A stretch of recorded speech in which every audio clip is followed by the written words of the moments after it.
Señores, buenas noches. Soy Luis Novarecio de Estos Animales 2020. Cuarentena día 20. Confinamiento obligatorio día 20. Y el presidente de la Nación fue muy específico hoy. Dijo, la cuarentena no se levanta y va a ser más estricta en algunas regiones como en esta, en la capital federal, el AMBA. Ya está sentado con nosotros el jefe de gabinete de Horacio Rodríguez Larreta, que es Felipe Miguel. Gracias por estar con nosotros, Felipe.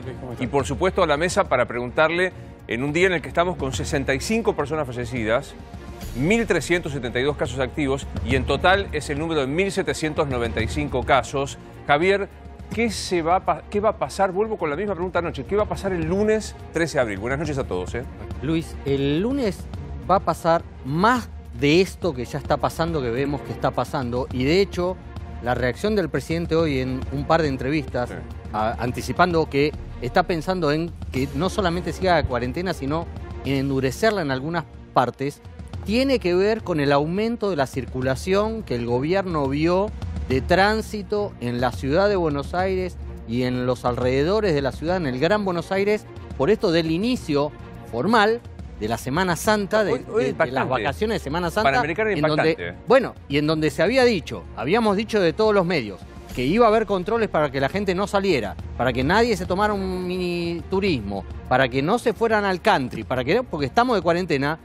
Igual explotó la Panamericana, acceso sudeste, el acceso para La Plata, para la salida por La Plata, acceso oeste. Increíble. Ratificamos una fecha que vos anticipaste ayer, Nacho. 23 de abril, la primera etapa. O sea, no hay que pensar que el 23 de abril se termina todo esto. No, es más, Luis, según la recomendación que recibió el presidente, esta es información exclusiva, podría ampliarse. ¿Por qué? Los expertos le dijeron 2 meses desde el inicio de la cuarentena es lo ideal. Seguro va a ser hasta el 23 de abril, pero del 23 de abril hasta el 20 de mayo va a haber un periodo de prueba con una cuarentena light. A ver, me detengo ahí porque estás diciendo algo que es una información que todavía no se ha publicado, que es un anticipo de Animales Sueltos y de Nacho Ortelli. Miremos 20 de mayo. 20 de mayo. ¿Y sabés por qué, Luis? En el paper que le entregó Ginés González García, ¿te acordás en aquella reunión con los diputados? Se marcaba el 20 de mayo como el día final de amesetamiento de la curva, de esa curva que en el gobierno creían para esa fecha, para el 20 de mayo, tener 253.372 casos de infectados. Bueno, obviamente el número está muy por debajo de ese que dije, pero en el gobierno creen que es lo ideal 2 meses completo. Felipe, ¿te imaginás buenas noches, ¿te imaginás hasta el 20 de mayo una cuarentena dura? No sé si exactamente como la de ahora, pero por lo menos con mucha restricción en nuestra zona. Yo imagino tomando las medidas que corresponda, teniendo como prioridad el cuidado de la salud. Creo que es lo que se está haciendo, es lo que está haciendo el gobierno nacional, es lo que estamos haciendo desde la ciudad de Buenos Aires también, priorizando en estos momentos la salud, cuidar a la gente. Y para eso, en estos momentos, es fundamental mantener este aislamiento social obligatorio. Hoy le preguntaba a Horacio Rodríguez Larreta y le decía, ¿te imaginás a los mayores de 65, por supuesto los de 70 y por supuesto los de 80, todavía más confinados en casa? Y me dijo, sí, definitivamente. Definitivamente, porque además, si todos nosotros estamos discutiendo la relevancia que tiene el cumplir con este aislamiento en nuestras casas, para el caso de los adultos mayores es todavía más importante, porque ellos no se pueden contagiar. Claro. Son nuestros padres, nuestros abuelos. No podemos permitir que se contagien y para eso se tienen que quedar en sus casas. Hoy va a estar con nosotros, como todos los miércoles, Jorge Asís, en el Mano a Mano. Vamos a charlar sobre este tema. Tiene información. También es interesante, vamos a hablar con los pequeños y medianos empresarios, que son los más golpeados. Yo no puedo explicarte la cantidad de mensajes que estamos recibiendo todos en nuestros teléfonos personales. Maxi, tiene que ver con esto, la pequeña y mediana empresa desesperada, peluqueros, talleristas, fabricantes, arregladores de ropa y demás, que no pueden ir ni para adelante ni para atrás, ¿no? Exactamente, Luis, hay una situación muy delicada. Hay distintos informes de cámaras empresarias PYME respecto a quienes pudieron pagar hasta ahora los salarios de marzo, y en la ciudad de Buenos Aires hay algún informe que demuestra que solo 4 de cada 10 pymes pudieron pagar los salarios a esta altura de abril. ¿De vuelta la cifra? 4 de cada 10. 4 de cada 10 solamente pudieron pagar los salarios. Los que pasaron, los del mes de marzo. Sí, los salarios que hay que pagar en estos días. Abril que se paga marzo. Sí, lo de marzo que se está pagando ahora en estos días. Hay una situación muy delicada porque, como decía Gustavo, se ha disparado los cheques rechazados, hay empresarios que no ven el horizonte y tampoco hay en marcha la ayuda estatal que se anunció. Si querés podemos hacer un punteo. O sea, ahí lo hacemos, pero digo, no llega la ayuda que vos venís diciendo. No, no llega, y en realidad vos tenés, ya está claro el camino de aplanar la curva en materia de salud. Ahora tenés que aplanar la caída. Tenés que aplanar la caída vertical de la economía, porque la manera que vos puedas sostener tu política sanitaria es sostener mínimamente. Y para eso me parece que hay que jugar más fuerte. Concretamente hay que poner más plata en las empresas, más plata en los bolsillos de la gente, sencillamente porque, como bien señala Maxi, la ayuda es lenta, los préstamos avanzan muy, muy despacito, hay mucha burocracia y los datos son concretos. Las empresas no están pagando en muchos casos el salario completo y en algunas cosas el salario por la mitad. Enrique, ¿cómo se maneja? Creo que vos lo verás, un nivel de, primero, ansiedad, que es el encierro, está clarísimo con todo lo que hemos visto. Ahora la ansiedad por salir. Hay gente que dice, bueno, ya está, salgamos, que estaba ilusionada que el lunes arrancaba a tomarse un colectivo, a tomarse el subte y salir, y que ahora le estamos diciendo, no solo hasta el 23 de abril, Nacho trae 20 de mayo como cuarentena. ¿Cómo se maneja eso? Yo creo que un área que no hemos tomado en cuenta, y esto sí lo conocen los países que han estado en guerra, es cómo mantener lo que se llamaba la moral de la tropa, ¿no? Vos le explicás que está por venir el enemigo, ¿no? Y cuando históricamente, cuando uno lee la historia qué pasa en unas ciudades sitiadas, el gran problema es sostener y seguir explicando a la gente las razones por las cuales sostenés unas medidas. Entonces, parte de lo que yo estoy viendo, esta cuestión de salir y demás, tiene que ver con fenómenos de negación por un lado, otros que empiezan a imaginar que esto no puede ser, otros que empiezan a imaginar cantidad de cosas. En realidad se está sosteniendo mal. Yo veo que esto puede pasar algo grave, que es una desmotivación, y que esa desmotivación o banalización lleva a que la gente, por un lado, no se proteja adecuadamente. El tema de los barbijos ahí medio truchos es un ejemplo de eso, una falsa sensación de seguridad. Entonces, ¿cómo se sostiene? En realidad tendremos que empezar a preocuparnos por sostener el día a día, ya no solamente de la cuarentena física, sino la psicológica. Ahora digo, Enrique toca un tema, Felipe, que la ciudad ya se ha manifestado. Corregime, alguno de los chicos me decía, San Isidro va a sacar un decreto del intendente para que sea obligatorio la circulación. En la ciudad se recomienda salir con tapaboca, barbijo, no los profesionales para los médicos, pero sí cualquiera que te cubra esto. Así es, y es muy importante esa distinción que hiciste, Luis. Los barbijos profesionales los tenemos que destinar al personal de la salud, porque también son recursos que son escasos, y lo prioritario acá es que el personal de la salud pueda tener los barbijos que son necesarios para llevar adelante su función. Te puede parecer una pavada enorme. Tenés que hacer 10 cuadras para ir a un comercio de proximidad, o porque vivís, muchos de los chicos que trabajamos acá vivimos a 10 cuadras. ¿Tengo que salir con barbijo a la calle? Tenés que salir con algo que tape la boca. Sí, ¿Alguno viene con barbijo? Javi, vos que vivís cerca. No, ¿venís? vengo en auto, no. ¿Alguno usa barbijo por la en calle? auto tampoco. No, yo también vengo en auto. Tampoco, pero digo... ¿Pero es obligatorio? No es obligatorio en la ciudad, pero es muy recomendable. Y hace al cuidado propio, pero hace también al cuidado de los demás. Yo tampoco, hasta hace 24, 48 horas, tampoco lo usaba permanentemente. Me acostumbré bastante rápido. Tengo acá el que estoy usando, es un barbijo, lo cosió una amiga de mi mujer. Es de tela, pero sirve. Voy a ser muy desprolijo con el director, pero ¿podés mostrar a nuestros compañeros, digamos, están trabajando con barbijo? Digo, los cámaras están trabajando con barbijo, aquí desde hace unos cuantos días, ahí los estás viendo. Mi compañero que me pone el micrófono y nos pone los micrófonos, desde tiempo está con un barbijo sí profesional, guantes con el que está trabajando. Digamos, esta es una actividad muy específica porque tiene contacto físico con nosotros, pero está bien. Pero está bien, suma. Acá todo es incremental. Cada una de las acciones que llevamos adelante suma en esto de evitar el contagio. Entonces, el aislamiento es muy importante, pero lavarnos las manos también. Y toser en el codo. Cada una de esas cosas reduce. Y cada esfuerzo que hacemos va reduciendo. Y cuanto más reducimos, mejor nos preparamos también para esta otra preocupación que estaban refiriendo recién en la mesa, que es cómo vamos a salir. Quiero hablar de la cuarentena. A mí me pareció una nota muy esperanzadora, primero de enorme orgullo. Estoy hablando del Instituto Malbrán, que lo voy a decir torpemente y me va a corregir la doctora Josefina Campos, que ya nos está viendo, que es una de las integrantes de este equipo científico. Mostraron el genoma del coronavirus argentino, con 3 casos de 3 infectados argentinos que venían de distintos lugares, y plantearon cómo es, para saber la tipología. Digo bien, doctora Campos, buenas noches, ¿cómo le va? ¿Qué tal? Buenas noches. Sí, es bastante correcto. El término es que secuenciamos estos 3 genomas de los virus argentinos. Son los primeros 3 genomas que secuenciamos de un estudio mucho mayor. La idea es secuenciar todos o la mayor cantidad posible de los casos que hemos tenido para poder hacer el seguimiento de la epidemia acá a nivel nacional. Esto, sin metáfora, nos ponen a nivel del mundo, de punta de la ciencia, es decir, en otros lugares del mundo estamos exactamente a la vanguardia de esta situación, ¿no? Exactamente, esta epidemia esta pandemia que nos afecta a todos globalmente, lo que ha tenido es la posibilidad de seguirla a tiempo real a nivel científico. Existe una plataforma global donde nosotros subimos los datos. Hasta el domingo en Argentina no estaba en esa plataforma global y a partir del lunes pudimos poner nuestros genomas y representar a la Argentina en esta distribución del coronavirus a nivel internacional. Claro.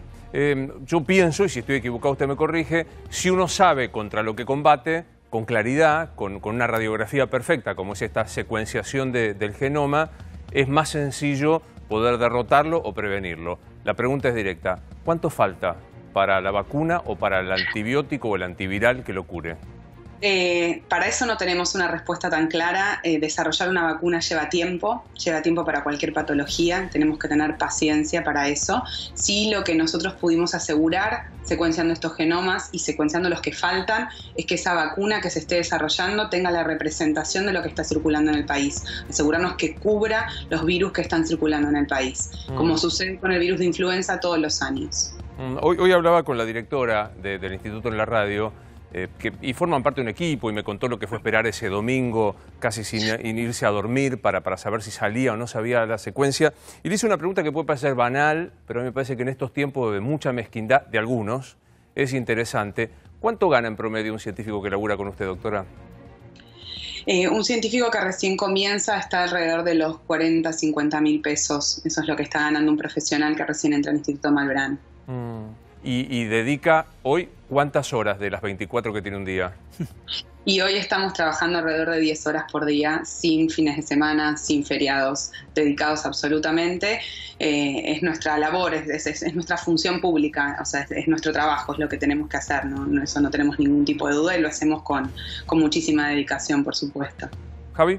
Sí, le quería preguntar a la doctora, después de esta experiencia en el Malbrán, tan vapuleado muchas veces, tan intentado de atacar tantas veces por estas corrientes que creen que invertir en salud es un gasto, ¿qué mensaje le das a la gente que sigue dudando de apostar por la ciencia y por la ciencia argentina?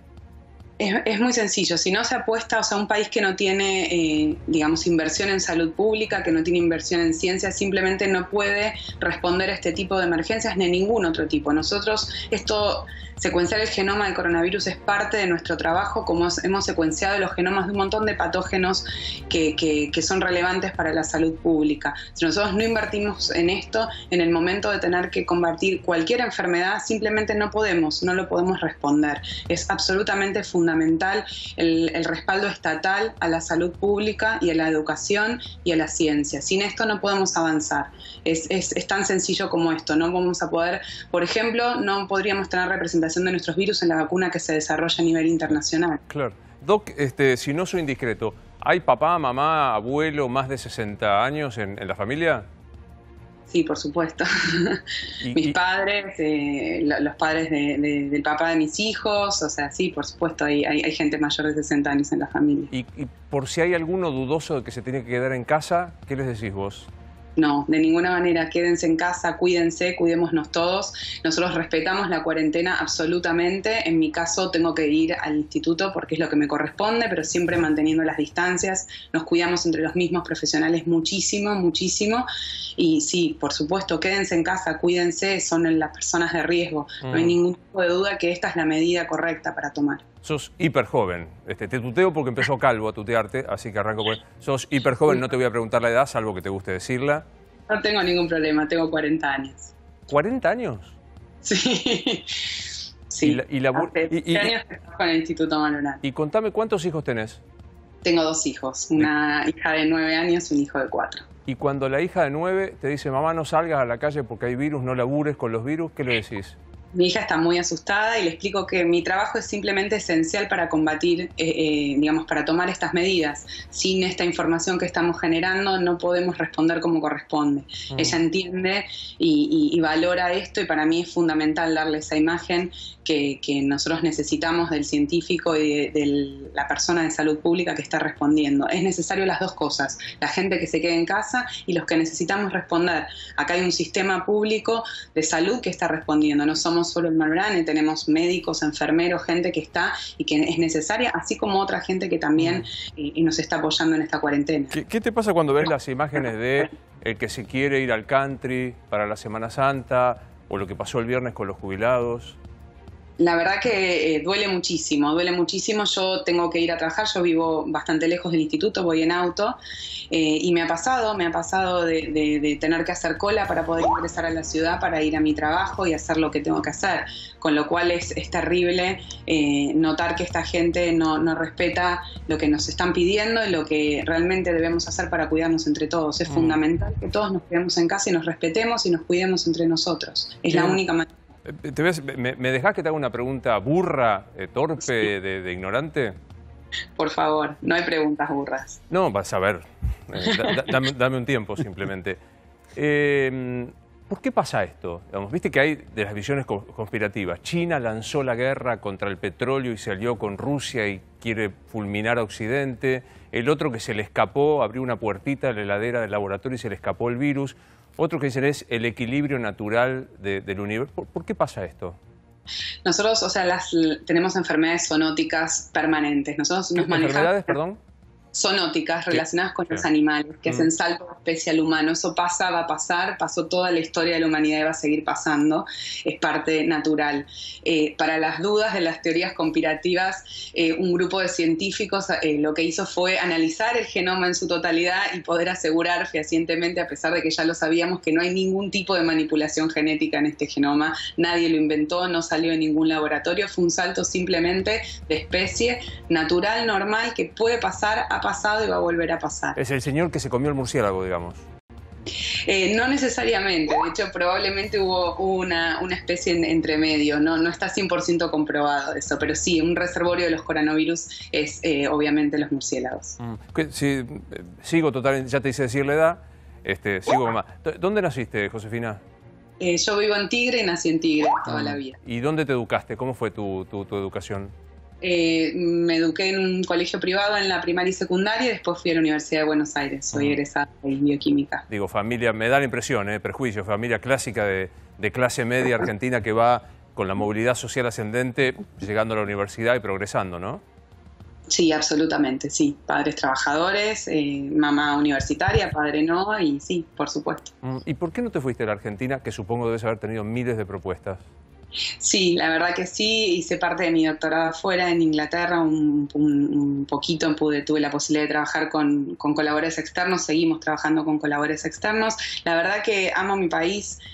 Para mí, estudié en una universidad pública, devolverle a la parte pública lo que me dio en educación me parece fundamental. No hay trabajo más gratificante que ser servidor público y trabajar en la salud pública. Para mí eso es impagable.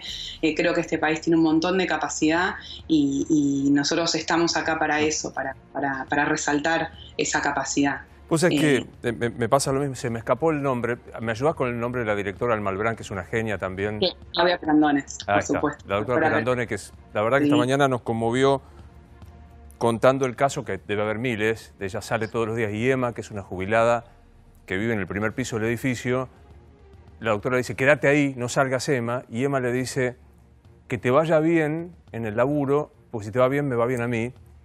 Y en este tiempo de tanta angustia y soledad, escuchar a gente como vos, que forma parte de un equipo, genera algo que es rarísimo, que es la emoción de los periodistas como Javier, que te veo recontra emocionado. ¿Por qué, Javi? Primero porque los científicos son héroes. Son héroes. Yo cuando estos días me cruzan por la calle viéndome y me dicen, genio, capo. Nosotros somos periodistas, no hacemos nada al lado de esta gente. Segundo, porque mi hijo es científico y se tuvo que ir del país. ¿Qué hace tu hijo? Es biólogo y está en Estados Unidos. Y yo lamento mucho que se haya tenido que ir del país a hacer un doctorado.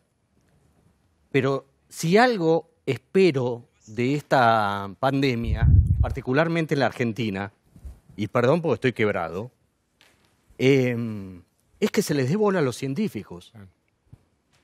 Es que se les dé bola a los científicos. Pues los científicos, ¿sabés qué? En relación con nosotros y en relación con los economistas, como vimos ayer, los científicos saben. Y si no saben, te dicen lo que te dice la doctora. ¿Cuándo va a venir la vaga? No sé. Porque hay cosas que efectivamente no se saben y a nosotros nos da por las pelotas que no se sepa porque creemos que tenemos que tener respuestas para todos. Bueno, un mundo más científico, una Argentina más científica, con cabeza de científico, no nos va a hacer ni menos sensibles, ni menos honestos, ni menos serios. Todo lo contrario. Atajá ese elogio, Josefina.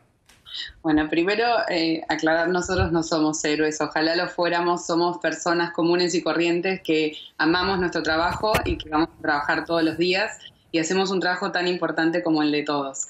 Segundo, la cabeza científica es completamente así, nosotros somos todo lo contrario, somos científicos porque somos curiosos y pensamos que no sabemos nada y queremos, nos hacemos muchas preguntas que no tienen respuesta y por eso estamos acá. Claramente esa es la visión científica de cualquier persona que ame la ciencia, tiene esa visión. En particular nosotros, aparte de amar la ciencia, amamos la salud pública. Nosotros dependemos del Ministerio de Salud, somos servidores públicos para la población. O sea que tenemos esa doble función. La parte de salud pública. Qué linda gente, ¿viste? O sea, somos servidores públicos. O sea, yo no recuerdo haber entrevistado a un solo político que me diga, somos servidores públicos. Esta mañana la doctora Perandone me decía, bueno, los milagros pueden existir. Mientras tanto yo tengo que laburar. O sea, mientras aparece el milagro, que es lo que los que no entendemos nada, como solución mágica esperamos. Sí, bueno, mañana el científico de Rosa en Cincinnati encuentra que no sé, que el Vivaporú lo cura este tema. ¿Hay algún margen de que opere el milagro y aparezca la cura, la vacuna, esto como un milagro? Todo puede pasar, se están estudiando un montón de estrategias terapéuticas, incluso estrategias no convencionales o no relacionadas con antivirales. Siempre puede pasar, siempre. También puede ocurrir que el virus evolucione naturalmente y no lo veamos en esta magnitud. O sea, las posibilidades están abiertas en todos los lugares, por supuesto, y la esperanza es lo último que se pierde siempre. Así que...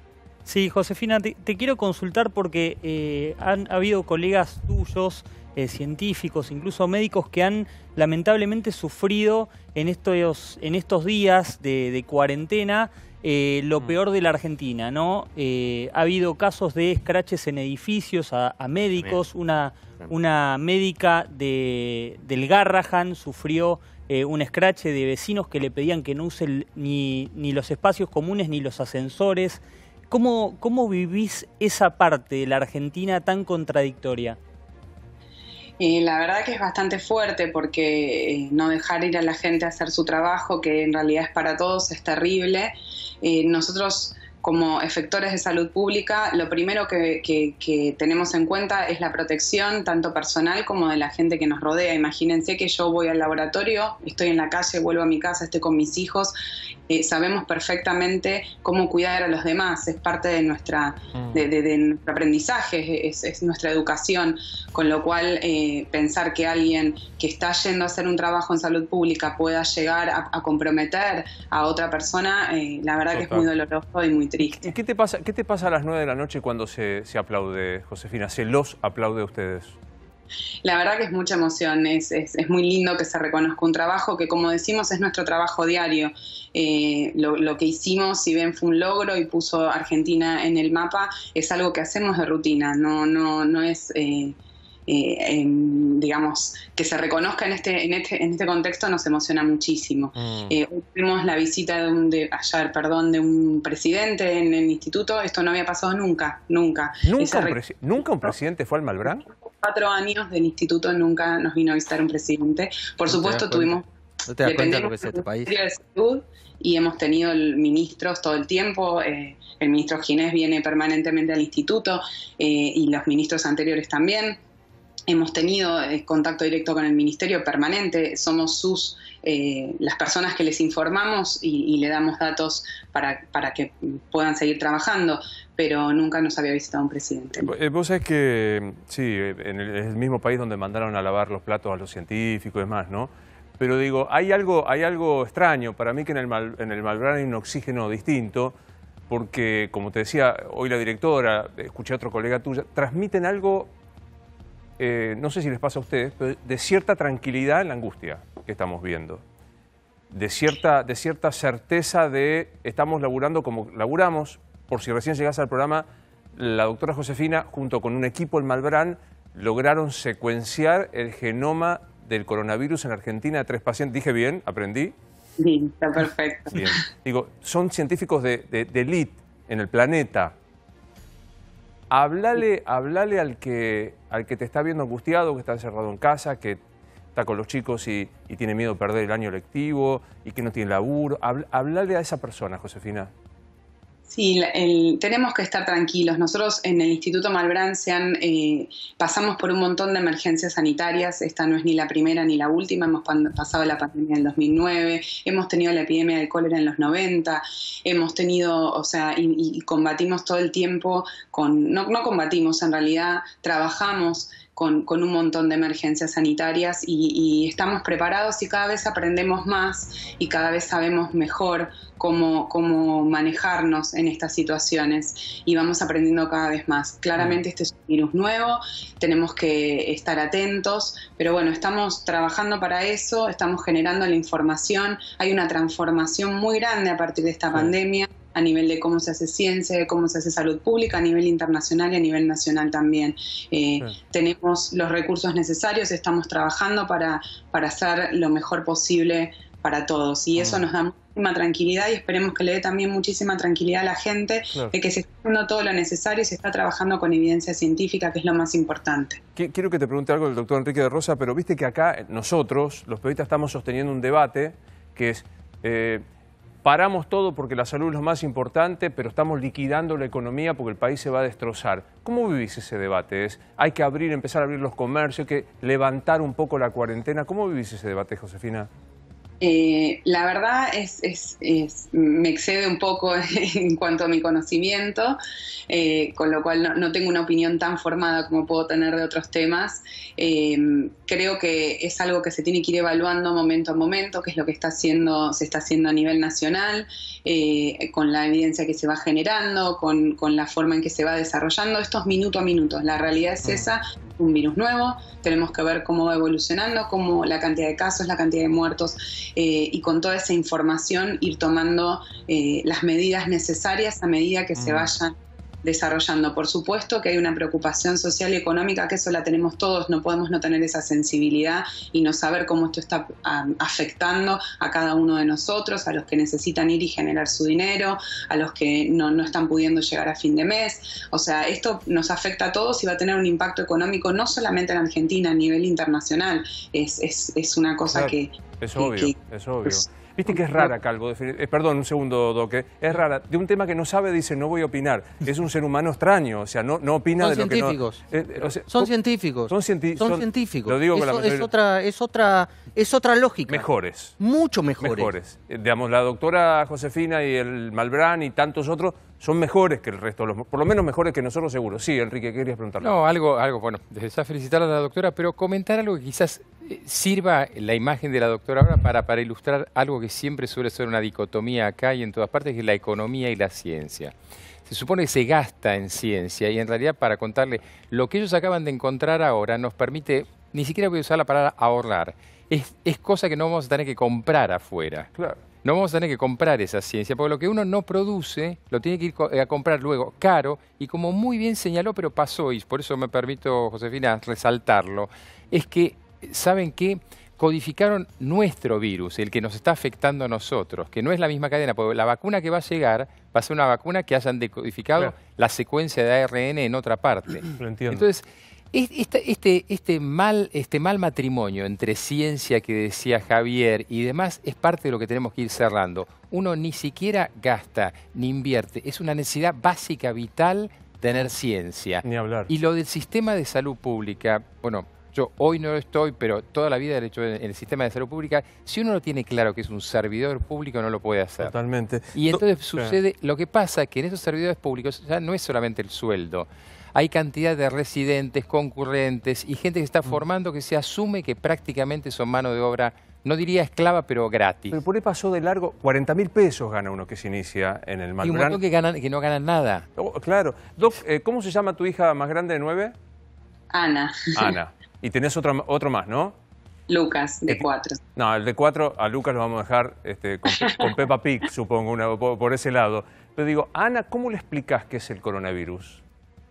De hecho, me lo preguntó, fue lo primero que me preguntó hace varias semanas, y explicarle eso, que es un patógeno que nos está en este momento en nuestra población, que lo debemos tratar como cualquier otro patógeno, con cuidado, con conocimiento, y bueno, nada, es simplemente eso, es una más de tantas las enfermedades infecciosas que nos afectan a nivel de población humana, digamos, no hay que tomarlo tampoco como algo tan diferente, nos está trastocando a nivel social, pero enfermedades infecciosas existen siempre, trabajamos en el instituto con un montón, y quiero destacar, por favor, primero, no somos héroes, somos personas que hacemos nuestro trabajo, y no soy yo soy la cara visible de un grupo enorme, yo no fui la persona que secuencié, somos un grupo enorme, es un esfuerzo institucional, hay un servicio de virosis respiratoria que se está dedicando a parte del diagnóstico y a descentralizar este diagnóstico, y junto con ellos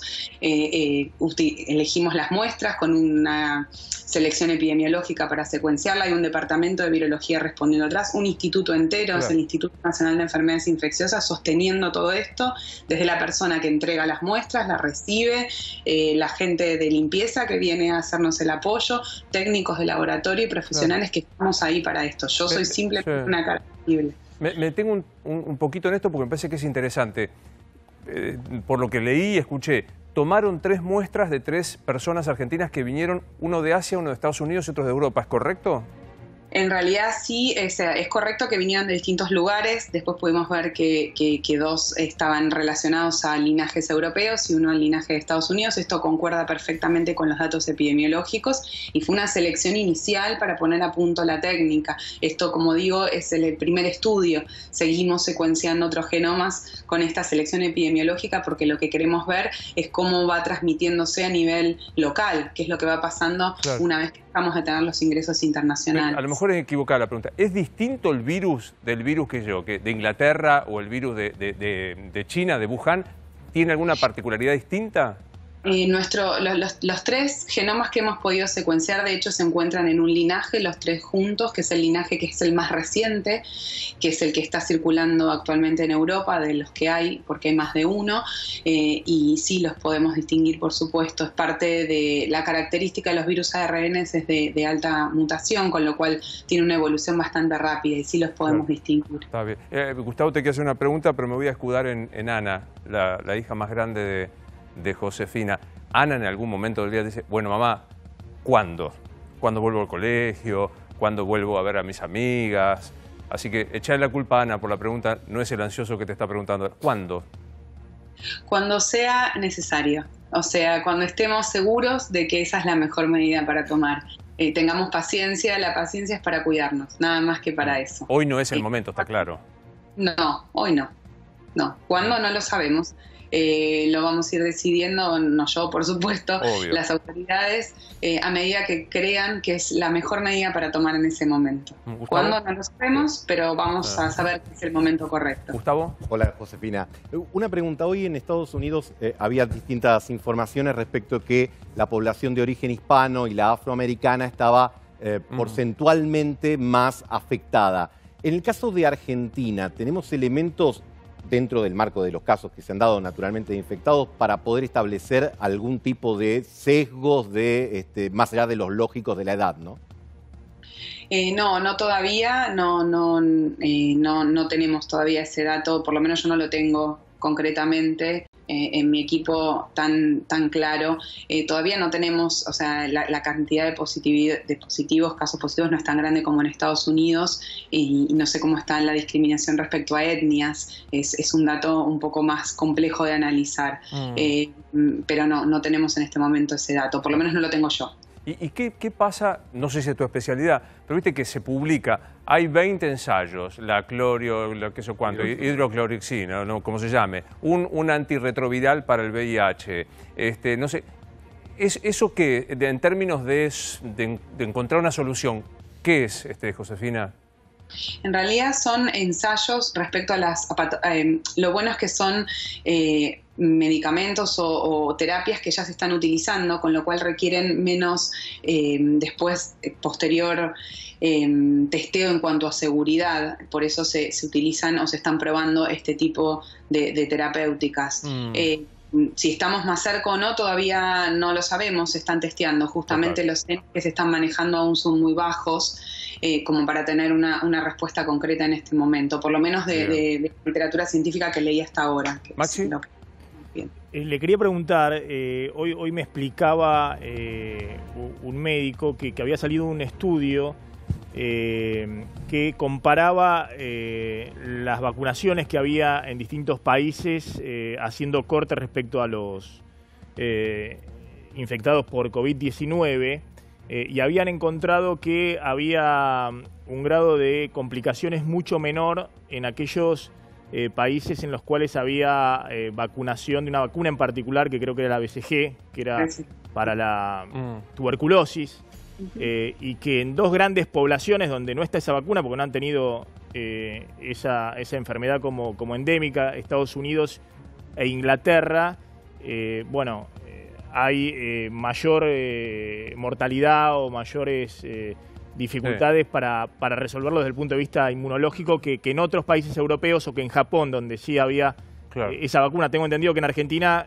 ha sido una vacuna obligatoria hace ya muchísimos años. O sea, preguntado al revés, los que estamos vacunados contra la BCG, ¿podríamos tener una ventaja?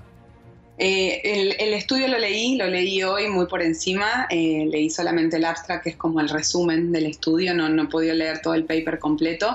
Hay una correlación, lo cual que signifique que haya una correlación no significa que necesariamente es una consecuencia, ¿sí? O sea, lo que esto es estadística, simplemente, respecto a la cantidad de vacunados, a los países que tienen esta vacunación obligatoria y la cantidad de enfermos por COVID. Eso no necesariamente es una correlación entre una cosa y la otra, ¿sí?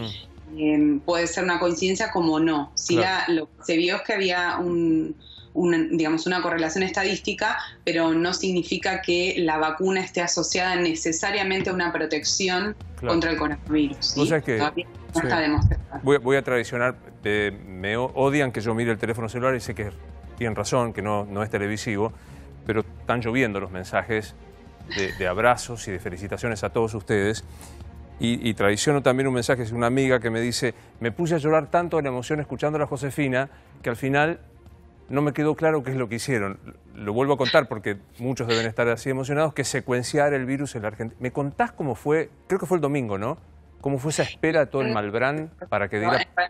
Sí, cómo no. En realidad fue un trabajo de más de una semana. Como digo, esto viene de antes, trabajando con el virus, con el servicio de virosis respiratoria, seleccionando las muestras, corriendo para hacerlo, poniendo a punto una técnica que, si bien la tenemos montada en el laboratorio para otros patógenos, no la teníamos para este. Así que fueron unas corridas, fueron días de muchas horas de trabajo, corriendo todos, haciendo un esfuerzo enorme para tratar de hacerlo lo antes posible. Y bueno, cuando pusimos todo en el secuenciador, esto tarda 36 horas en correr, casi 40. Para que te interrumpa. ¿Cómo un secuenciador? ¿Es un aparato que hace qué cosa? ¿Pones las muestras? ¿Cómo es? Es un aparato que es donde ocurre la magia de la secuenciación, como le decimos nosotros. Las muestras están identificadas, tienen como unas etiquetitas de ADN que permiten saber a qué pedacito de ADN pertenece cada muestra, y el secuenciador va poniendo las letras que corresponden a través de imágenes, y eso nos da ese código genético que simplemente se traduce en letras. Lo que nosotros recibimos es un archivo de texto con un montón de letras que después, con un proceso bioinformático, lo transformamos en información útil para salud pública. ¿Por qué haces esto, Josefina? ¿Por qué te dedicas a esto? Como le digo a mi hija, porque me da mariposas en el estómago. La verdad que me encanta lo que hago, me emociona, me gusta, me entusiasma, siempre es un desafío nuevo. La parte de servicio público es una vocación, uno no lo elige, no sé, simplemente lo siente. No podría estar haciendo otra cosa, esa es la verdad. No te sale otra cosa. O sea, viste que cuando a uno le preguntan por qué uno está enamorado, por qué tiene pasión por algo, no sabes cómo explicar. Te pasa un poco eso, no sabes por qué explicarlo, pero sabes que es un mandato interno que te impulsa con el deseo de estar ahí, ¿no? Totalmente. Doc, te agradezco de verdad mucho. Has logrado conmover a periodistas, cosa que es casi milagroso. En vos la felicitación a Tom Malbrán, como vos dijiste, desde el primero hasta el último de los funcionarios. ¿Y cuándo aparece la cura, Doc? No lo sabemos, paciencia, realmente no tenemos esa respuesta, no sabemos si va a haber una cura, si va a haber una vacuna para protegernos. Tengamos paciencia y esperanza y cumplamos con lo que tenemos que hacer. Está todos. muy bueno. Un placerazo, ¿eh? Bueno, muchas gracias, Doc. por el espacio. Arremangate, Calvo. Me reconcilia un poquito con la tele esto, ¿sabes? Sí. Porque vemos tanto chanta, tanta gente que habla por hablar. Y tener gente que se arremanga, que no te grita, que te explica, que le explica a su hija como si nos estuviera explicando a nosotros, que te da tranquilidad, es un momento de mierda. Está claro que es un momento de mierda para todos los argentinos, para todo el mundo. Pero con gente así, Sí, claro. me animo más a pasar este tiempo de Y mierda. aparte, viste cómo baja el tono, por decir, ¿por qué tengo que cumplir la cuarentena? Por Josefina. O sea, Felipe, creo que te pasará algo parecido. O sea, ¿por qué tenemos que usar el barbijo o el tapaboca? ¿Por qué no tenemos que...? Por esto, ¿no? Mira, a mí me emociona igual que a Javier, vos tenés tu hijo, no es mi caso, pero de todas maneras, yo en estos días también, donde muchos resaltan algunas falencias que tenemos, a mí me gusta resaltar justamente estas cuestiones, el talento que surge en estos momentos de crisis, la vocación que yo veo cada vez que voy a alguno de los hospitales, en nuestros médicos, en las enfermeras, enfermeros, la solidaridad, en los voluntarios que se anotan, en los programas de voluntariado que surge, así como hay cuestiones difíciles de estas personas que, por ejemplo, no cumplen con la cuarentena, surge lo mejor también de todos nosotros en estos momentos de crisis. Y me pasa con ella cuando la miraba y la escuchaba y contaba también lo de su hija y su hijo.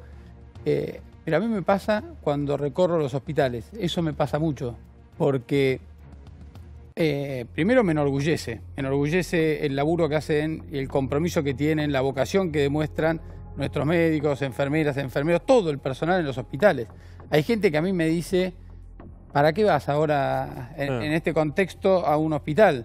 Y a mí me gusta estar, me gusta acompañarlos, primero entender de primera mano qué es lo que está pasando, qué necesidades hay. Pero yo voy media hora. Sí, claro. Ellos están ahí todos los días, se quedan a dormir, no vuelven a sus casas a ver a sus hijos. Corregime, Enrique, ¿sabes que el coronavirus creo que genera algo que es absolutamente legítimo y natural, que es miedo? Por supuesto.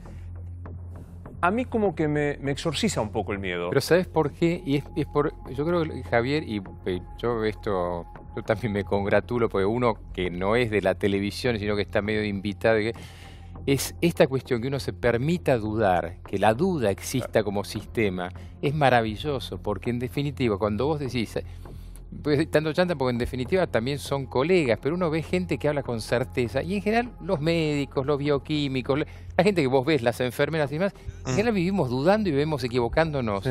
Y un sistema en el que uno se permita esta cuestión humana es maravilloso. Y ya ahí, ¿qué tuviste vos? Que no hay que explicar nada racionalmente, hay una transmisión absolutamente emocional y empática que te está diciendo, si yo estoy laburando por ustedes, me podría estar infectando como ustedes tienen que hacer este poquito. ¿Por qué no lo hacen? Bánquenme. Pero sabes que, y ahora vamos a hablar, porque seguimos hablando sin perder esta sensación que transmitió la doctora Josefina Campos, de alguien, vamos a hablar con empresarios más grandes, más pequeños, que también están tratando de sobrevivir.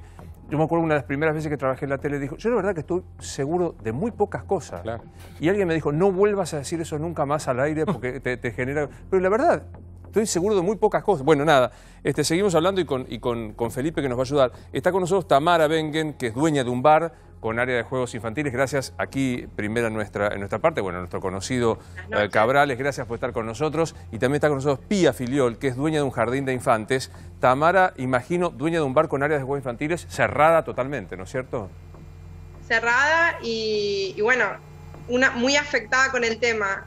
Igualmente, después de haber escuchado sobre todo a la doctora, yo estoy orgullosa y me solidarizo con toda la gente que está trabajando y hace un esfuerzo tan grande. Pero a la vez, nosotros como comerciantes, como pymes, como empresarios, estamos muy afectados. Y el problema no es ese, el problema es que no recibimos ayuda, o la ayuda que se promete no llega, y es una situación complicada porque hay mucha gente que depende de nosotros. Claro. Entonces estamos intentando ayudar a mucha gente y a la vez no nos entran ingresos y no podemos. Tamara, ¿cuánta gente trabaja? El Estado está ausente. Sí. Y el banco, que es el que nos tendría que ayudar, nuestro banco en el cual yo trabajo hace muchos años, tampoco está dando una ayuda. Así que estamos como un poco perdidos. Yo hace poco hice un post hablando del tema en Instagram y me encontré con mucha gente que está en la misma situación, mucha gente solidaria. O sea, también abre un abanico de que uno se da cuenta que estamos todos en la misma y que entre nosotros nos ayudamos. Pero la verdad que la ayuda que necesitamos ahora es la ayuda del gobierno, del Estado. Tamara, una mano. Muy difícil. Martín Cabrales, ¿cómo estás? Buenas noches, un gusto saludarte como siempre. ¿Qué tal, Luis? ¿Cómo estás? ¿Cómo te parás frente a esta polémica? La necesidad sanitaria de la cuarentena y, por el otro lado, el parate total de la economía. Primero, creo que un empresario cuida el capital. El capital más importante que tenemos es el capital humano. Es decir, es nuestra gente. Sin salud no hay trabajo. Entonces me parece que vamos por buen camino. Hay que escuchar a la gente que sabe, como acabamos de escuchar a esta científica. Hay que hacer caso, tenemos que seguir con la cuarentena. Este virus es un virus muy fuerte que ha atacado todo el mundo y Argentina ya venía de una crisis, veníamos en crisis con un gobierno nuevo. Este virus agrava la crisis. Entiendo la problemática de la pyme, porque soy una pyme grande, pero soy una pyme, y entiendo la problemática también de la empresa grande. Porque si hay algo que nos muestra este virus, es que somos todos muy frágiles, chicos, medianos y grandes, y que todos tenemos la misma problemática. Ahora tengo una pregunta. Desde mi punto de vista, creo que el gobierno está actuando bien, que tiene muy buena relación y muy buena conexión con los distintos sectores económicos, con la UIA, con su comité de crisis, con Copal, con la Cámara de Comercio. Así como al virus se lo ataca desde lo sanitario, con esa contundencia, con esa magnitud, creo que lo mismo hay que hacer desde lo económico. Martín, te hago un punto y seguido. Es bueno. Martín, te hago un punto y seguido. Me parece que algunas empresas o algunos lugares muy chicos o los comercios, más que asistencia, ahora necesitan salvataje como asistencia. Y eso depende mucho ¿Me escuchás, Martín? de la agilidad, de la rapidez de las medidas que se tomen, que sean fáciles y que sean automáticas. Se necesita plata para pagar sueldos, créditos para pagar sueldos y para capital de trabajo. Lo que hizo el gobierno en esta primera etapa, que fue proteger a los más débiles, a los cuentapropistas, a los que hacen changas. Hay una economía informal en Argentina muy grande, del 35-40%. Martín, ¿vos me escuchás a mí? Más que nunca se valora lo que es el trabajo en blanco.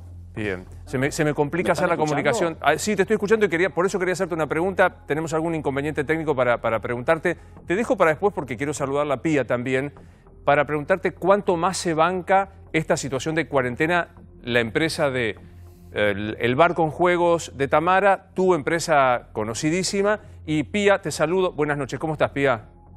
Hola, Luis. Gracias por escucharnos. Por favor, en ustedes dos, en Tamara y en Pía, elegimos a cientos de miles de empresas que nos llamaron, quiero decir. ¿A qué te dedicas? ¿De qué trabaja tu empresa, Pía? Nosotros tenemos un jardín maternal hace 28 años y bueno, y estamos en una situación muy complicada. Hablo en nombre de todas mis colegas, que gracias a Dios tenemos un grupo enorme de 150 jardines que nos estamos todo el día alentando y tratando de buscar recursos, cuál es la mejor manera de mitigar estos meses que nos quedan de cuarentena, lo cual estamos totalmente de acuerdo. Eso total. Ni hablar, ¿no? Claro. ¿Y pero cuánto se banca? Sí. Claro. ¿Cuánto se banca tu jardín en esta situación de parate total? Mira, Luis, nosotros, como todos los demás jardines, dependemos nada más que de la cuota de los padres, ¿sí? Los padres nos están acompañando lo máximo que pueden, muchos tienen problemas, muchos nos llaman. Por supuesto que nosotros hablamos con cada familia, como mis colegas también, con cada familia, y somos sumamente solidarias, como lo fuimos siempre, porque no trabajamos con ropa, trabajamos con niños, claro. Y nuestra vocación siempre está por delante de eso. Nunca ningún chico se fue de un jardín, por lo menos del nuestro, por un tema económico. Siempre se negocia, siempre cuando puedas, es un niño. Y hay mucho amor y hay un montón de cosas envueltas en eso. Pero nos da mucho miedo el tema de como si tuviéramos pánico de desaparecer, de extinguirnos, claro. ¿Entendés? Porque educación es un rubro donde nadie nos nombra y nadie nos mira. Y siempre lo escucha, siempre estamos todas pendientes, escuchemos, habla Trota, chicas, bueno, buenísimo, va a decir, nada, no aparecemos. Yo igual insisto y creo que algo se está gestionando para los jardines maternales privados, porque somos sumamente necesarias. Obvio. Y necesitamos un apoyo. Creo que lo recuperamos. Sí, creo que lo recuperamos bien a Martín y quiero ya de introducirlo también a Maxi para preguntarle qué ayuda puede haber para ellos. Martín, mi pregunta concreta era, esta cuarentena dura que estamos viviendo necesariamente por pedido de la salud, ¿cuánto más permite bancar a una empresa como la tuya en esta cerrazón de actividades? Bueno, nosotros estamos declarados como actividad esencial, lo que es alimentos y bebidas, lo cual no significa que estemos vendiendo mucho porque estamos al 40% más o menos de nuestra producción, porque el canal, como decía esta chica que habló de los bares, restaurantes y confiterías, no está. Yo recién no te escuchaba, disculpame. No, por favor. Yo estaba hablando justamente hablaba de que así como se ataca el virus desde lo sanitario, hay que atacarlo desde lo económico, y más que una asistencia necesitamos un salvataje. Hay muchas pymes que están en situación acuciante, que el dinero que necesita a través de instrumentos fáciles y directos, que todo el mundo entienda, son para pago de sueldos y capital de trabajo. Claro. Me parece bárbaro cómo lo está tomando el gobierno, tiene mucha sintonía con los empresarios, el presidente es totalmente consciente de lo que está pasando, el ministro Culfas también, pero a través del Banco Central, sí, de los bancos del Estado y los bancos privados, necesitamos un acceso muy directo y muy fácil al crédito, sobre todo a aquellas pymes muy chicas que se les complica. Bueno, quiero agradecerles a todos, tanto a Tamara, Pía como a Martín Cabrales. Es el comienzo, vamos a todos los días a hablar con ellos, que son las fuerzas productivas. Gracias a los tres, realmente. Maxi, ¿hay algo previsto para ellos? Yo voy a ser menos diplomático de Cabrales, porque efectivamente el paquete de salvataje a las pymes no está llegando a las pymes. Hay 3 ejes del paquete de salvataje a las pymes que es fundamental, porque si te cierran 600.000 empresas pymes ahí en la Argentina y hoy están la gran mayoría muy comprometidas, sí, tenés una oleada de despidos y una situación muy difícil de recuperar cuando pase la pandemia. La primera parte del paquete, que es la parte más importante, nosotros lo explicamos, el Banco Central emitió 350.000 millones de pesos, se los dio a los bancos, a cambio los bancos le dieron las LELIQ que tenían en cartera, y la esperanza del gobierno es que los bancos presten esos 350.000 millones de pesos a tasas del 24% anual a los bancos para pagar la nómina, a las pymes para pagar la nómina salarial. Sí. Bueno, esto no está ocurriendo. ¿Está en marcha? Ahí tenemos la placa. ¿Está en marcha esto? No, enseguida vamos a ver la placa. Dame un segundito. Está en marcha muy poquito. Está ¿Por claro. qué? Sí. ¿Por qué? Porque los bancos consideran que las pymes hoy no son sujetos de crédito. Están haciendo todos los bancos privados. Los de Capital Nacional, los cooperativos, los multinacionales llaman a 10, 20 pymes que tienen de sucursal, las mejor calificadas, y le dicen, tenés los créditos en oferta para dártelos. Al resto de las pymes, es decir, a 2 de cada 10 le están dando. A todo el resto no le están dando nada. Dos preguntas. Tiene el salvataje, no tiene el financiamiento. 2 preguntas para Felipe Miguel. ¿Puede haber una desgravación de impuestos para estas empresas que vemos, Pía, Tamara y tantas otras?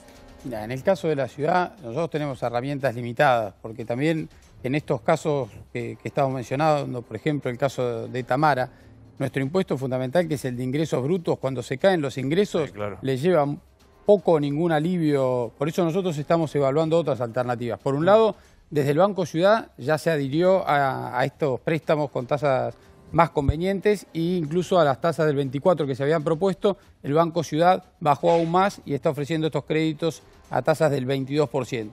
Desde el gobierno, junto con el Ministerio de Economía y junto con la AGIP, estamos evaluando diferentes alternativas que tienen que ver con diferimientos impositivos, préstamos también específicos. Lo que tenemos que lograr acá es ayudar en esta transición, porque la realidad es que se puede ayudar y asistir durante un tiempo, pero lo que tenemos que lograr es que con todos los esfuerzos que hacemos, poder salir de este parate económico también cuanto antes. Y eso, como decíamos hace un rato, lo vamos a lograr en la medida que justamente logremos bajar el riesgo de contagio. Una muy cortita, y ya viene Jorge Asís, en el Mano a Mano de todos los miércoles, estamos hablando con Jorge. ¿Te imaginas algunas fechas más o menos próximas para el inicio de clases?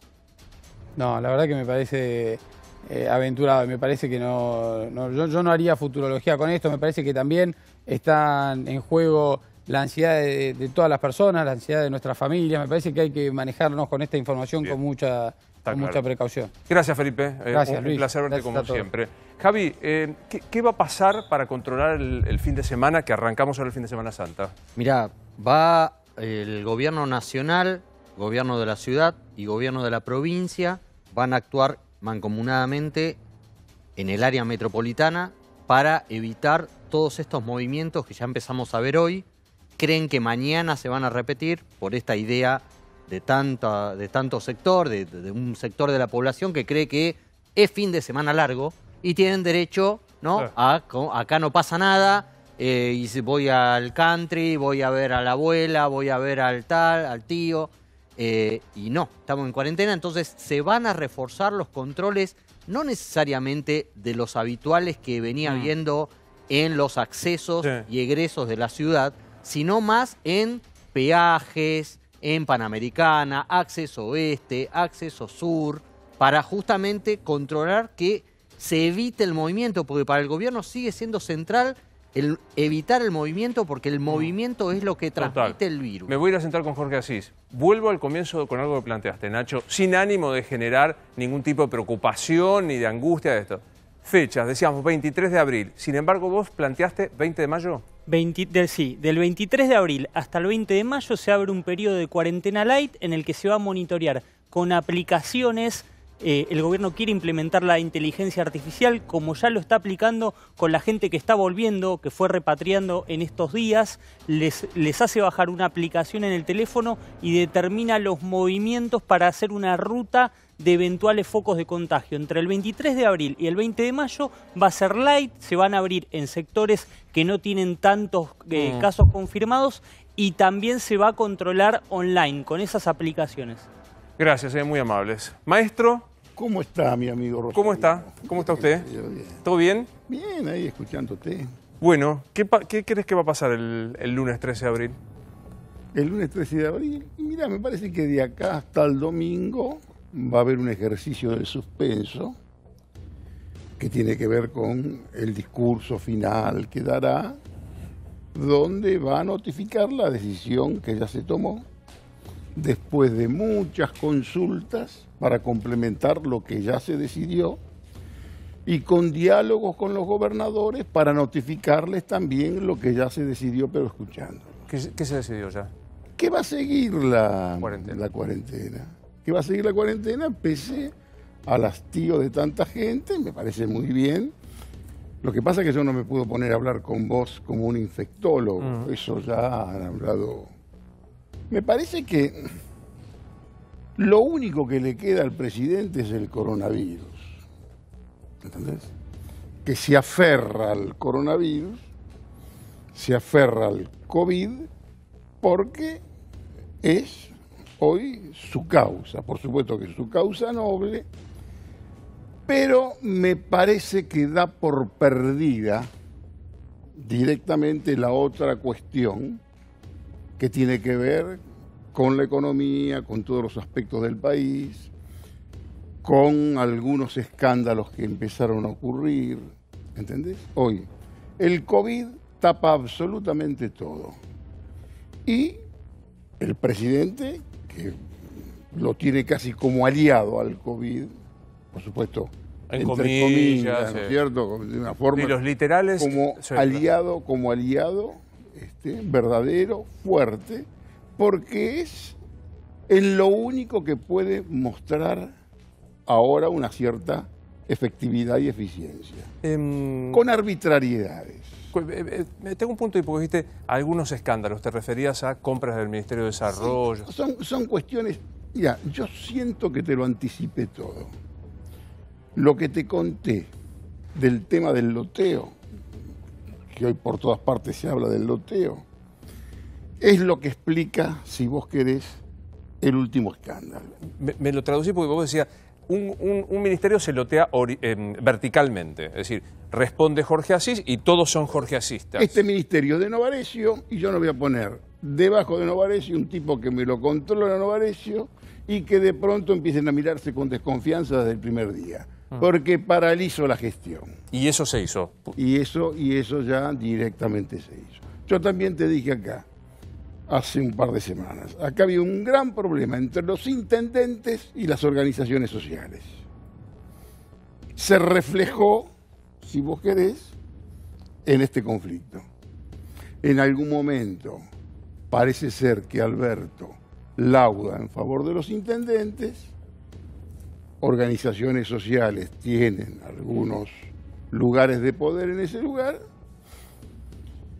y bueno, algunas desprolijidades trascienden y pasa esto que verdaderamente te ocasiona un gran problema. Y después empieza, digamos, ¿qué tiene que ver con el loteo? Cuando cada uno empieza a llamar de cada lote para tratar de salvar a su representante, mirá que Asís no tiene nada que ver con esto, ¿eh?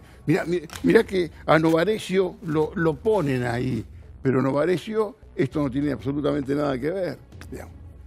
Esto tiene que ver con el loteo y con una situación de conflictividad, yo te lo dije aquí, que hay una disputa de una burra de 45.000 millones de pesos. Que eso en algún momento se iba a dar, ¿no es cierto? ¿Hasta dónde escala el escándalo? Mira, el escándalo pasó y el escándalo puede... Teoría del escándalo. Todo escándalo es superado con otro escándalo superador. Y la Argentina siempre pasa absolutamente eso. Este escándalo tapó, si vos querés, el del viernes de la semana pasada, y el del viernes de la semana pasada pudo haber tapado el tema de los miserables, pero siempre hay un escándalo que más o menos es el que te ocupa en el primer espacio. Ahora, ¿qué es lo que tenemos? Es ejercicio del suspenso para ver hasta cuándo va a durar la cuarentena.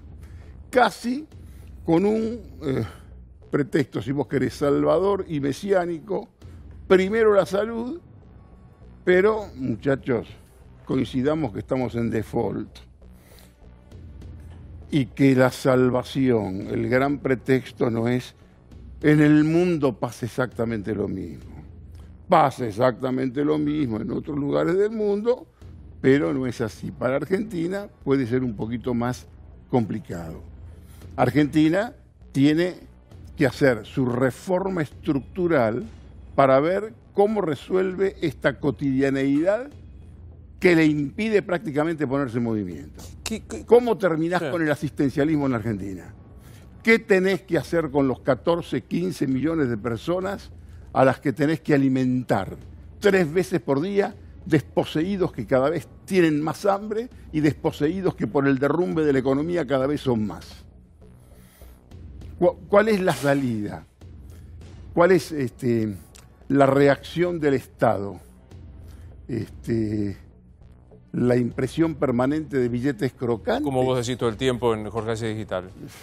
Ahora, ¿hay otra solución? Digamos, ¿qué hace el gobierno si no puede tomar un... En este momento hay que estar solidario con el gobierno, pegado con el gobierno, en lo que tiene que ver con esta causa superior, que me parece que está muy bien, que es a partir de un acierto de haberlo tomado antes, pero la continuidad del encierro compulsivo en una sociedad que está harta, lo veo a muchos colegas que dicen, empiezan a relajarse las cuestiones, la gente está harta, hablamos de eso la semana pasada, la gente no lo aguanta. Hay inocencias interpretativas increíbles, que gente que vos los querés arropar y abrazar, qué buenas intenciones que tenés. Por ejemplo, con los tipos como yo, los tipos que estamos en edad de riesgo, hay tantos cuidados que me parece que me faltan el respeto. ¿Entendés? Tantos cuidados. Y que de pronto pueda decírsele a la sociedad abierta, impunemente, que lo mejor para los señores que tienen 70 años es el sedentarismo más soledad, no saben de qué están hablando. No sabemos de qué hablan. Saben mucho de epidemiología, pero no tienen la menor idea de cuál es el sentimiento de ese señor que hace 20 días que no sale y que de pronto siente que tiene que ser discriminado a una soledad. Por supuesto, con encierro ponen de pronto la palabra afecto y muchachos... Otra vez el fin noble. Esperemos un poco, ¿no? Pero ¿y cómo la resolvés? Y te lo pregunto en primera persona, porque vos decís, las personas mayores de 70 años son altamente vulnerables a este virus. Si yo no los dejo en casa, corren el riesgo de contraer el virus y morirse. Ay, sí, terrible, por supuesto que sí. Y entonces ese señor lo tenés que encerrar en una habitación, que no lo vea nadie, y a ese señor que tenés ahí encerrado, con un afecto enorme y una gran valoración, lo tenés que condenar al sedentarismo. Y muchachos, estamos en otro siglo. Hay señores de 70 años que están tal vez un poquito más enteros. Podés, si querés, ponerle el aparatito que me ponen a mí para entrar a cada rato, si vos querés, porque hay tipos que más o menos están, digamos, que han tenido una cultura, una formación, han tenido una vida más o menos agradable, que no son tipos para encerrar de esa forma, que prácticamente es una condena, ¿no? Y Jorge, la semana pasada vos me dijiste que había un plafón para el Consejo Económico, el Consejo Político, que llamaba a todos el presidente y los juntaba. Yo creo que se coló de vuelta a la grieta. O sea, que está como... No, sí, claro que sí, tenés razón. ¿Y ahora? Por supuesto. Y ahora, ya, contaminamos informativamente a la sociedad sobre un tema del que en el fondo a veces no hablamos en serio. O sea... los muertos, la contabilidad de muertos. Con algunos funcionarios importantes que yo les digo van a tener 500 muertos, me dicen, con 500 muertos te pago un pasaje a Europa. Esperan verdaderamente una situación catastrófica que tal vez no va a suceder. Cuando alguien quiere salir y mostrar eficiencia, cualquier funcionario dice, tengo 2.500 camas, 5.000 respiradores, sensibilizan a la sociedad para una tragedia. ¡Qué angustia! Vos no sabés cuánto va a haber. Yo te voy a dar una información que no te va a dar nadie. Hay algún funcionario muy importante que te dice, si hacemos todo bien, vamos a tener 2.500 muertos. Si hacemos las cosas mal, la cifra no te digo porque es casi terrorífica. Todos hablamos del tema, todos esperamos la llegada de los muertos, ¿entendés? Y damos por descontado que la economía no la sabemos enfrentar, que no se puede enfrentar. Cuando te digo, lo único que tiene, me parece muy bien que opte por esta cuestión, tengo entendido que hay alguna gente que está un poquito más preocupada. ¿Entendés? Porque te va muy bien, llevas muy bien la situación, pero la Argentina está en una situación más que frágil. Argentina ya está en default técnico. Sí, esta semana fue. Vos, no sé, te vi en alguna, hay alguien que le preguntaste en estos días acá que te estuve, que miraba tu emisión, que preguntaba si, bueno, ¿y a dónde vamos con esa impresión, con la máquina? Yo te decía a dónde vamos, a la estanflación vamos. ¿Qué es inflación con estancamiento? Derecho a la estanflación, ¿entendés? Ahora, si vos me decís que el pretexto, la argumentación es, en todos lados es así, no tenemos que tener la cantidad de muertos que tiene otros lados, me parece bien. Pero no podés descuidar lo otro. Pero yo te quiero decir que si vos me viste, y recuerdo perfectamente esa pregunta, alguien me dijo, no es una prioridad tu pregunta. No es una prioridad, está bien, hermano, no es una prioridad, pero, digamos, esperás una catástrofe que no decís. Estás hablando picos, el pico más o menos en mayo. Esperan colapsos que a lo mejor no se registran. A un funcionario importante con los que chateé hoy, le dije, te mantengo mi postura de 500 y cuanto mucho. Y saltan de alegría ya, son 500. Esperan algo terrible. Yo te hablé de una novela que se llamaba Esperando los bárbaros. Esperan, que es, casi te diría, no te digo que los desean, pero es casi el objetivo que justifica esta actividad tuya, ¿no es cierto? Ahora, ¿no será que si solo se produce una cantidad baja de fallecidos es porque se hizo esto? Pero por supuesto que se hizo, se reaccionó bien.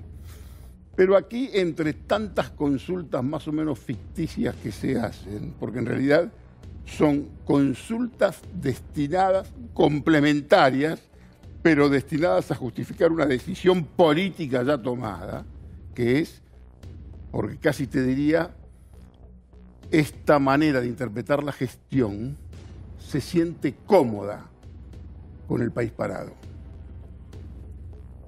De vuelta, ¿esta gestión se siente cómoda con un país que no está en actividad y que genera...? Porque de pronto no hay una capacidad, no tenés un equipo, no tenés un plan para la actividad. Esto fue providencial, esto te dio una causa, te dio una cohesión interna y te dio una posibilidad de protección. Pero, muchachos, el tema es bastante complejo, ¿no es cierto? ¿Cómo juega lo que algunos ven que es la interna dentro del gobierno? No hay interna dentro del gobierno. ¿No hay interna? No hay interna dentro del gobierno y casi no hay gobierno.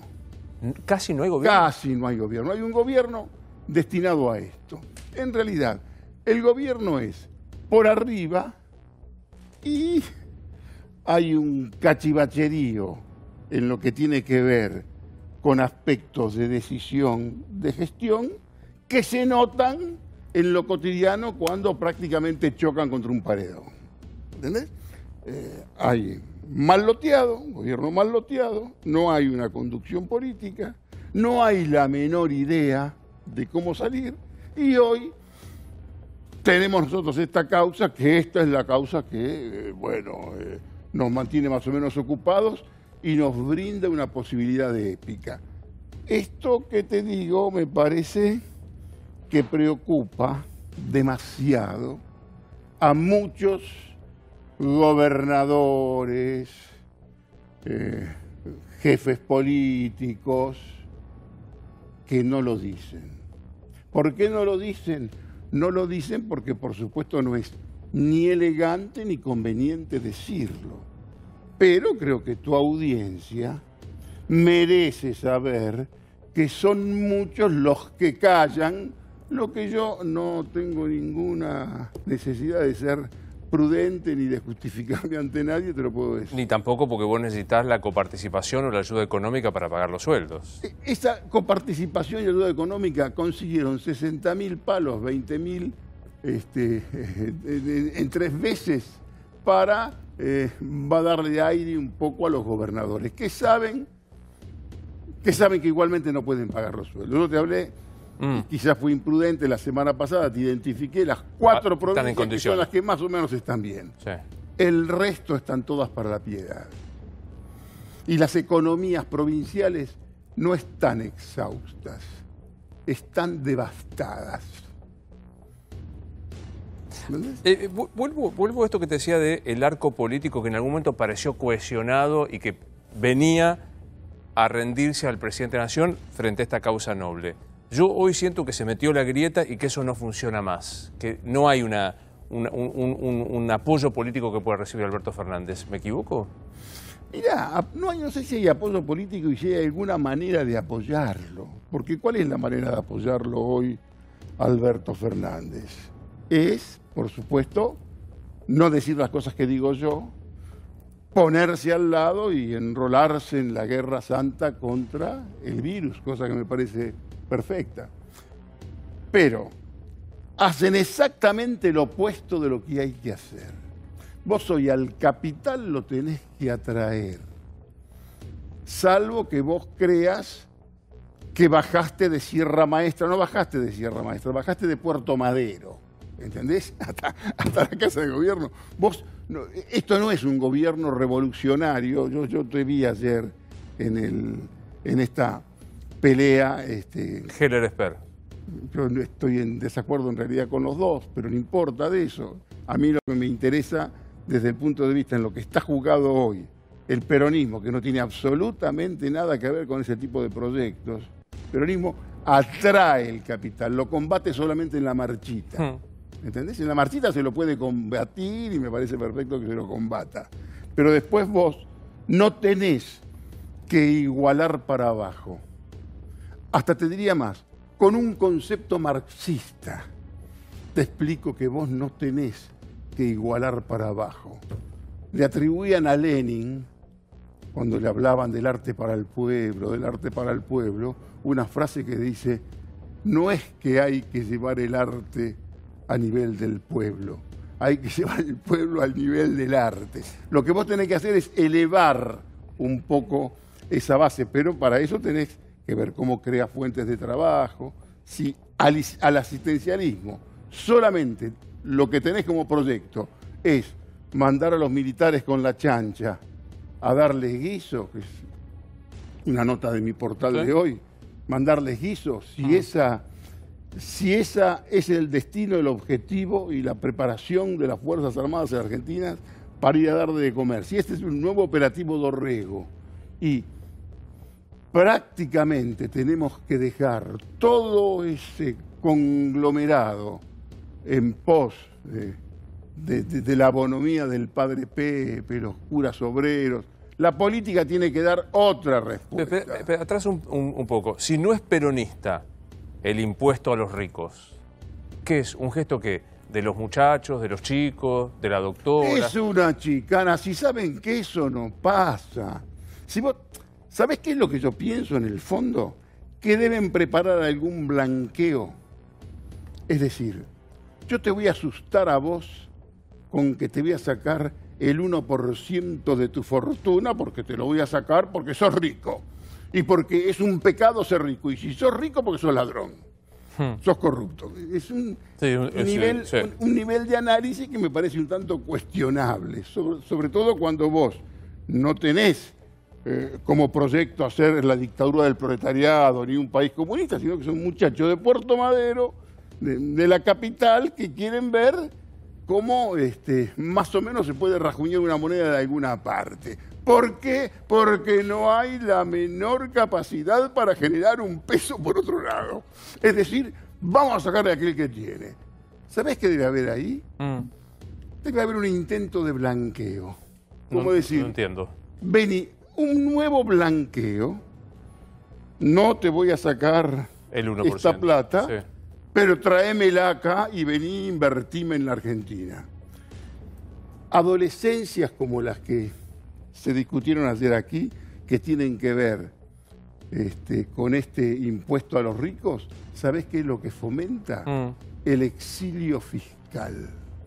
Está casi hecho para que los paraguayos o los uruguayos se sienten a esperar a los ricos argentinos que, bueno, que no tienen ninguna idea para conseguir un peso como no ser la maquinita o sacársela a ese desalmado que la tiene. Pero ¿sabes qué pasa? Que ahí de vuelta aparece el fin noble, porque te saco ese pedacito a los ricos porque el coronavirus me está acechando. Y a lo mejor yo soy un portador sano de menemismo histórico, ¿entendés?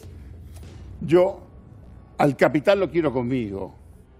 Lo quiero conmigo en un país donde todo sale absolutamente mal. Todo salió mal en la Argentina. Es una de las... Sí, estatismo, liberalismo, todo. Todo sale para el demonio. Como todo sale para el demonio, también, por supuesto que el menemismo pudo haberse estrellado. Pero aquí, hoy, lo que tenés que hacer es ver cómo transformás esta sociedad, cómo modificás algunas bases del asistencialismo, cómo generás verdaderamente justicia social, oportunidades de laburo, ver si le encontrás fuentes de laburo a 4 generaciones que vienen directamente de la caída y de la nada, y ver cómo todos estos ricos presentados como desalmados pueden invertir aquí. Y no se me vayan como le pasó a los franceses, porque esta misma tontería la hacía François Hollande. Hablaba de la solidarité, y los tipos se fueron todos a Bruselas con la guita. Ahora, yo sé que te voy a hacer una pregunta que me va a decir, este modelo, y me vas a saltar a decir, no hay modelo, ya lo sé, pero bueno, admitime la metáfora. Perdón, es la continuidad del macrismo, es una continuidad macrista. No hubo ninguna modificación desde el macrismo hasta aquí sustancial para nada. La única innovación la produjo el COVID. Bancame que diga modelo, aunque no te guste, porque esto que vos decís es un macrismo que continúa. Esa transformación esencial de los 14 o 15 millones de pesos de personas que necesitan del Estado, ¿se fomenta para que se sostenga para seguir con este sistema?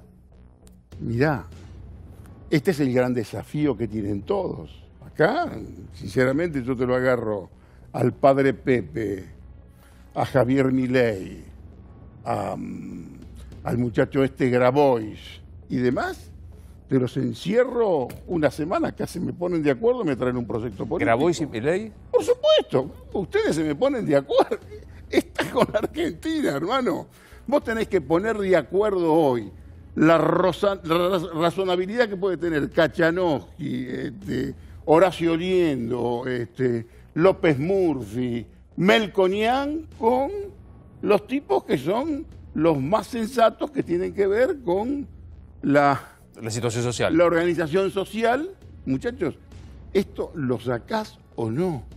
Ahora, hay una frase que tiene Máximo Kirchner, curiosamente, cuando yo te digo que la Cámpora es la única organización política que tiene una vocación estratégica de poder, no se sabe para qué modelo de país, porque no tienen una argumentación sólida que respalde ese nivel de organización.